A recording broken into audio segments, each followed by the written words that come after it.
Autre sujet maintenant, le Premier ministre australien a perdu son poste à mi-mandat. Tony Abbott a été remplacé par le nouveau chef du Parti libéral, Malcolm Turnbull, qui vient juste d'être investi dans ses fonctions de Premier ministre. La cérémonie s'est tenue au palais du gouvernement à Canberra. Elle arrive juste quelques heures après qu'Abbott ait été démis de ses fonctions par un vote de confiance défavorable lundi tard dans la soirée. Abbott a récolté seulement 44 votes contre 54 pour Turnbull au cours du scrutin de lundi soir dernier. Turnbull devient ainsi le 29e Premier ministre du pays et le 4e en 5 ans. L'Australie prévoit des élections générales avant la fin de l'année et Turnbull a déclaré qu'il n'avait pas l'intention d'appeler à des élections anticipées pour conforter sa légitimité.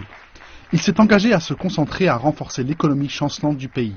Turnbull est depuis longtemps prétendu pour occuper le poste de Premier ministre, mais son soutien au plan relatif aux échanges de carbone, au mariage gay et à la République australienne l'avait rendu impopulaire au sein de l'aile droite de son parti.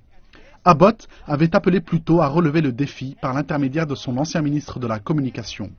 Mais il fut battu au bout du compte parce qu'il qualifie de déstabilisation qui a eu lieu dans son parti au cours de ces derniers mois.